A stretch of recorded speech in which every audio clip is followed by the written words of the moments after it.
앞을 보지 못한 자가 눈을 뜨고 안진뱅이가 그 자리에서 일어선다. 인간의 믿음이 가지고 온 불가사의 현상. 그 속에 신의 언어 방언이 존재한다.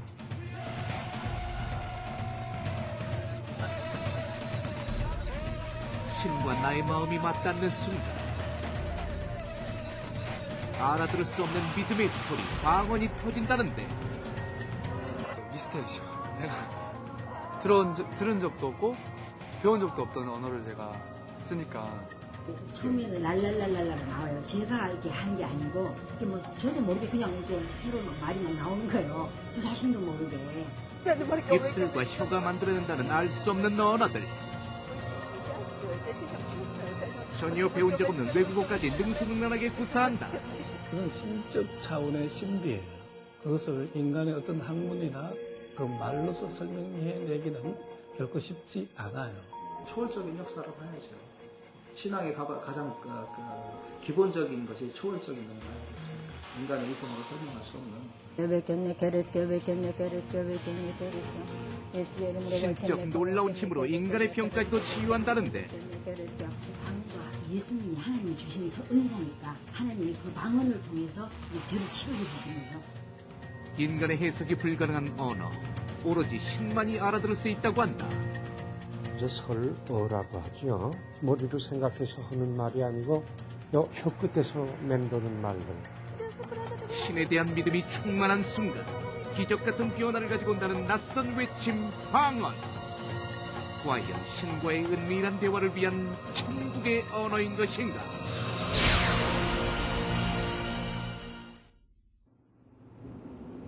방언 기도의 현장을 보기 위해 찾아간 경기도의 한 신학대학교. 매일 오후 12시 학생들은 선악과 나무라 불리는 나무 아래 모여 기도를 한다고 했다. 그들에게 있어 방언 기도는 익숙한 생활과도 같은 것이라는데. 정말 하나님께 간절히 원하는 마음으로 주여 큰 소리로 부르면서 기도하시겠습니다. 우리 기도하세요. 주여!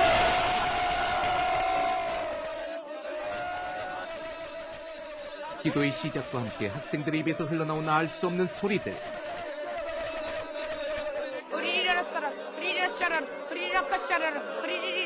외국어같이 들리는 소리에서 단순한 울부짖음까지.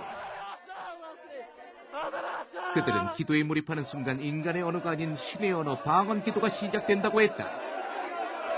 그러니까 혀가 막 꼬인다는, 마비된다? 붓는다 막 그런 표현들 있잖아요. 하나님 무서워하고 분명히 한국말로 하고 있었는데 혀가 꼬이면서 놀랬죠. 딱 멈추고 이게 뭐지? 그리고 다시 기도를 하는데 또 한국말을 하다가 또 혀가 이렇게 꼬이기 시작하고. 본인의 의지가 아닌 알 수 없는 힘에 이끌려 나온다는 방언. 방언 현상을 체험한 사람들은 그 소리가 신과의 교류를 상징하고 있어 더욱 의미를 갖는 것이라고 했다. 내가 하나님 사랑합니다. 내 한국말로 고백하면 내 마음속에서 그렇게 고백하지만 입술로는 다른 방언으로 고백이 되는 거죠. 육신은 잘 모르죠. 그냥 하나님께서 말을 시키시는 거예요. 하나님의 영으로. 과연 그들의 주장대로 이 알 수 없는 소리가 신의 뜻을 전달하는 목소리인 것일까? 기독교 안에서의 그 방언은 그 하나님의 영이 우리 안에 거하실 때 그 영이 우리 발성을 통해서 그 자신의 뜻을 드러내시는 것이 이제 방언 현상이라고 그렇게 보고 있어요. 그러니까 언제나 발성적인 거죠. 천국의 언어라고 불리는 방언은 그 역사를 성경과 함께하고 있었다. 방언이 처음 언급되어진 시기는 지금으로부터 약 2000년 전인 AD 30년경. 나의 소리가 아닌 절대적인 신의 뜻이 담긴 소리로 인간이 신에게 받은 선물로 표현되어 있었다. 신이 인간에게 선사하는 특별한 소리 방언. 그 알 수 없는 소리 속 놀라운 힘이 숨겨져 있다는데. 인간 존재라는 자체가 영적인 존재이기 때문에 신비한 경험을 이따금 할 수 있죠. 취재 도중 우리는 실제 방언의 힘을 경험했다는 사례자를 만날 수 있었다. 방언 체험 이후 심적 안정과 함께 건강을 되찾았다는 강선녀 씨. 그녀는 자신을 오랫동안 괴롭혔던 우울증이 방언 체험 이후 깨끗이 사라졌다고 이야기했다. 1990년 전에 이렇게 우울증하고 이렇게 무기력증으로 인해 갖고 정말로 너무너무 많이 심했어요. 그래서 이제 뭐 이렇게 병원에도 갔을 때 이제 독방제로 보내야 된다 그러고 이렇게까지 하고 뭐.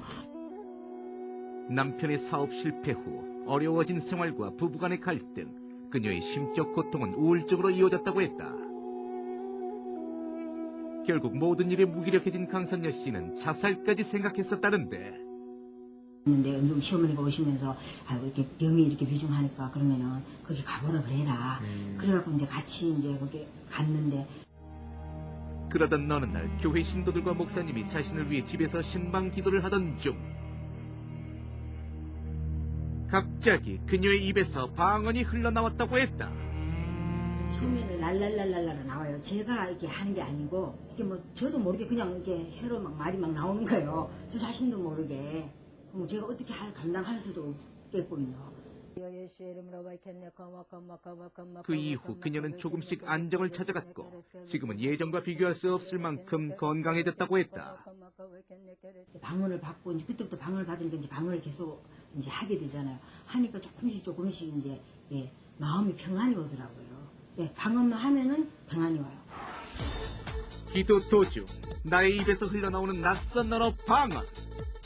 그 알 수 없는 말이 시련의 고통을 견디게 하고 마음의 병까지도 고친다는데 신비의 위력을 가진 방언은 과연 신의 언어인 것인가?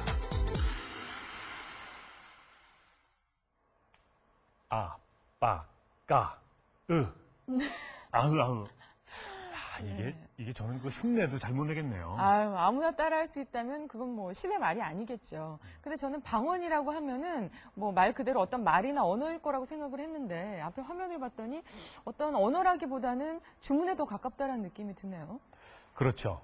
제가 그 사전을 찾아봤는데요. 이 방언은요, 성령을 받은 신자들이 읊는 뜻을 알 수 없는 말이라고 설명되어 있습니다. 네. 그러니까 이게 말은 말인데 다른 사람들에게는 그 의미가 전달되지 않는 말이라는 거죠. 그래서 그런지 언어학자들은 한결같이 이 방언에 대해서는 노코멘트, 어떤 얘기도 할 수 없다는 입장이었습니다. 언어란 말하는 사람 외에 이 상대방이 그 뜻을 이해해야 하고 또 거기에는 어떤 일정한 규칙이 있어야 된다는 거죠. 그렇죠. 그런데요, 이 방언을 하는 사람들은 자신들이 하는 말의 의미를 사람이 아닌 신과 나눈다는 겁니다.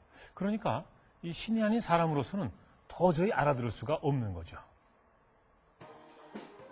천국의 언어라 불리는 방언. 과연 방언은 신과의 대화를 위한 언어인 것일까? 우리는 방언으로 하나님과 대화를 한다는 최정화 씨를 만날 수 있었다.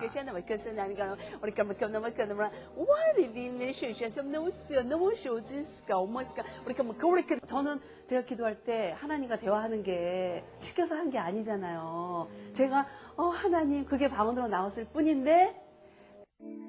그녀의 첫 방언 역시 절대자인 신에게 대화를 요청하면서 시작되었다고 했다. 방언 은사를 받게 해달라고 기도를 하던 도중 옆에서 너무나도 열심히 기도를 하는 신도를 보고 하나님에게 대화를 요청하게 되었다는 것. 그 이후 언제나 기도 시간에 방언으로 하나님과 대화를 한다는 최정화 씨. 과연 그녀는 하나님과 어떤 대화를 하는 것일까?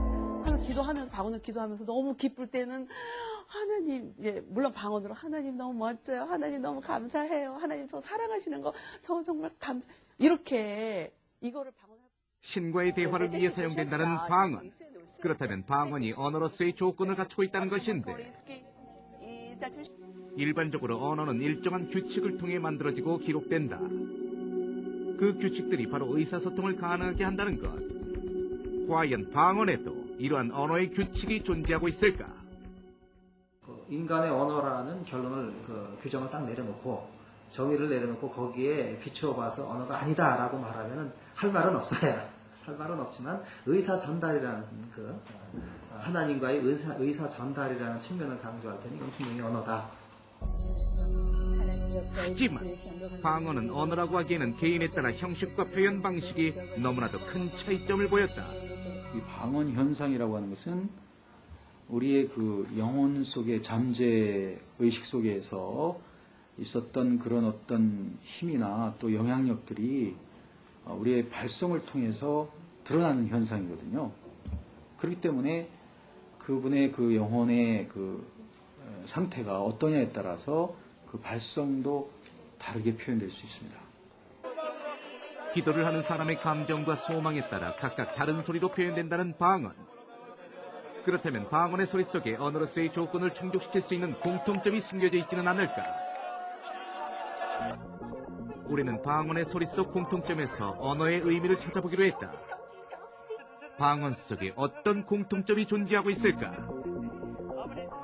10초 동안 읽을 거를 1초 이내에 읽어봐라 그럼. 그러면 말을 하는 게 아니고 주된 몇 마디만 가지고 모아가지고 하는 이런 함축 현상이 이 방언 기도에서 나타난다는 거죠. 좀 작은 말로 시키다 보니까 방언의 빠른 소리가 단어를 함축하는 역할을 한다는 것인데, 실제 우리는 방언의 소리와 일반 소리의 분석 비교를 통해 그 현상을 알아볼 수 있었다. 아버지.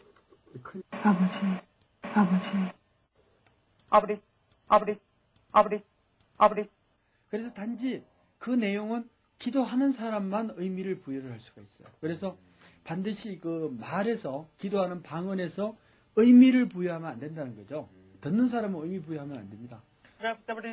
함축성 이외의 방언은 큰 소리로 표현된다는 또 한 가지의 공통점을 가지고 있다는데, 자기의 소리를 기로 드럼으로 해서 주변을 의식하지 않게 하기 위한 것이죠.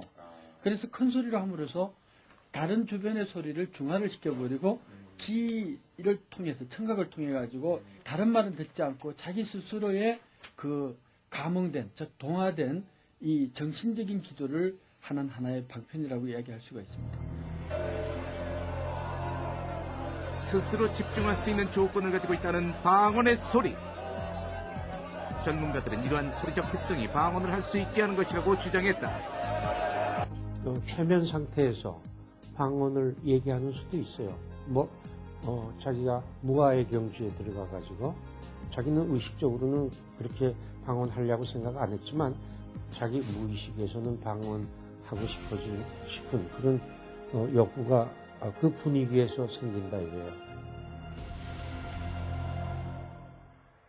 일부 교회에는 이른바 통역 은사를 받은 목회자나 신도가 있어서 일반 신도들에게 그 방언의 뜻을 통역해 주기도 한다 그러는데요. 앞에서 살펴보신 것처럼 언어학적 규칙은 물론이고 이렇다 할 특징도 없는 방언을 말하고 통역한다는 것. 네, 이건 정말 그 종교적 현상으로밖에는 볼 수 없을 것 같습니다. 네, 그렇죠. 기도를 하면서 소망을 담은 말을 간절하게 큰 소리로 반복하다 보면 어느 순간 자기도 모르는 말을 저절로 하게 된다. 그래서 어떤 분들은 마치 자기 최면 상태와 비슷한 거 아니냐라고 얘기하시는 분들도 계시더라고요. 네, 그러니까 스스로 기도를 하다가 그 최면에 걸린다. 그런 말씀이로군요. 그런데요, 유선 씨도 그 전문가가 최면을 거는 걸 많이 보시지 않았습니까? 그렇죠. 이를테면은 나는 유선이다. 졸립다. 쿨쿨 잠이 온다. 네. 예, 제가 이런다고 해서 최면에 걸릴 턱이 없죠. 턱이 없죠. 그렇죠. 네. 그거는 이 서툰 정지한 씨께서 최면을 걸었기 때문이고요. 네. 이 방언을 체험하신 분들의 얘기를 들어보면 거의 무아지경에 빠져서 마치 다른 세계로 들어가는 것 같다. 이렇게 얘기하시거든요. 97년 여름에 수련회 갔을 때 좀 오래전에 찬양 집회를 갔는데 한창 기도하는 시간이 있었어요. 중학교 때인데 확실하게 기억은 안 나요. 수련회 때 기억했어요. 대부분의 방언 체험자들은 수련회나 기도원 등 많은 사람이 함께 기도를 하는 현장에서 처음 방언을 경험했다고 이야기했다. 방언이 최면과 같은 현상이라면 방언을 유도할 만한 조건이 바로 이 분위기 속에 숨어 있을 수도 있다는 것인데, 암시가 잘 걸리는 환경을 보게 되면 여럿이 모여 있을 때 다른 사람들이, 한 사람을 제외한 다른 사람들이 행동의 통일을 보여주면, 그러면 그 암시에 쉽게 빠져들 수가 있습니다. 반복된 찬송가 소리와 기도를 인도하는 사람의 찬양, 그리고 당시의 분위기가 자기 최면에 빠지게 하는 최면의 요소들일 수도 있다는 것. 그렇다면 최면을 통해서 방언을 유도하는 것 또한 가능할까? 우리는 최면을 통해 자신이 하고 싶은 이야기를 언어가 아닌 자신의 감정을 담은 소리로 표현을 해보도록 했는데, 짧은 말도 좋습니다. 방언해보세요. 깐타피, 그게 무슨 뜻인가요? 인사입니까? 간단히 뭉쳤습니다. 하지만 실험자들은 최면 상태에서 단순한 단어 형태로 한마디씩 할 뿐 방언과 같은 형태의 소리를 내지는 못했다.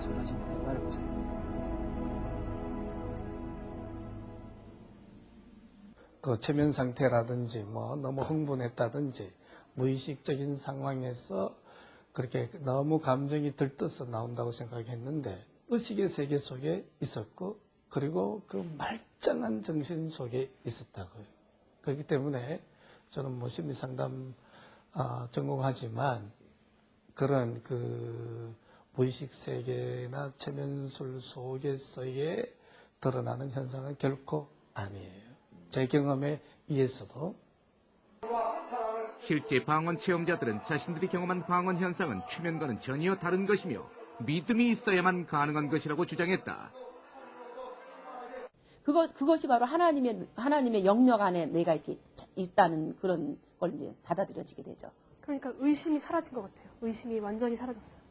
그것을 경험하지 않은 사람은 정말 그걸 자기가 말할 자격이 없다고 보는데요, 저는요. 최면과는 또 다른 현상 방언. 과연 인간의 믿음이 신의 언어 방언을 만들어낸 것일까? 우리는 방언 체험자들을 대상으로 방언 기도 당시 인간의 뇌파의 변화를 통해 믿음이 담긴 방언 현상이 우리 인체에 어떠한 영향을 주는지 알아보기로 했다.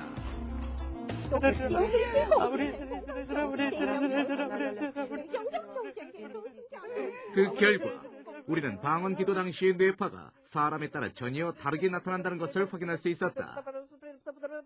그냥 습관처럼 이렇게 단순하게 그런 글로소라리아를 하는 사람하고 몽환 상태나 아니면 트랜스 상태까지 들어가서 글로소라리아 하는 거 좀 다르거든요. 비교적 쉽게 방언 기도를 시작하고 방언 기도 후 자신들의 기도 내용을 기억하고 있었던 사례자들의 경우 그저 편안히 눈을 감았을 때 나타난다는 일반적인 뇌파가 나온 반면 방언 기도를 하기 위해 준비 단계를 거치고 방언 기도 후 자신의 기도 내용을 기억하지 못했던 이은현 씨의 경우는 깊은 명상에 빠졌을 당시 나타난다는 뇌파의 형태를 보였다. 두 번째 같은 경우는 이제 그 측뒤엽에서 인지 기능이 굉장히 활발하게 움직이기 때문에 이분 같은 경우는 생각을 통해서 만들어진다기보다는 어떤 명상이나 이런 데 들어가듯이 아주 깊은 그 정서적인 상태에서 만들어진다고 볼 수 있죠. 그래서 이은현 씨의 경우 입은 계속적으로 방언 기도를 하고 있지만 몸은 인간이 느낄 수 있는 가장 편안한 명상 상태를 경험하고 있다는 것이다. 마음 깊은 곳에 있는 것들을 분출하는 기능과 또 하나 아주 쉽게 명상 상태나 깊은 트랜스 상태에서는 얻을 수 있는 그 상태를 쉽게 들어갔기 때문에 그 상태를 경험하고 나옴으로 해서 감정 정화, 소위 카타르시스를 경험할 수 있거든요. 그런 카타르시스는 사실 정신건강에 상당 부분 도움이 되고 그렇기 때문에 답답했던 것들을 풀 수도 있고 이런 기능을 가질 수 있는 거죠. 인간의 기도가 절정에 이르는 순간 사람의 입을 통해 표출된 소리 방언. 사람들이 방언을 신의 은총이라 느끼는 한 방언은 영원히 신의 언어라 표현되지 않을까. 종교와 마찬가지로 그 테두리 안에 존재한 방언 역시 증명이 아닌 믿음의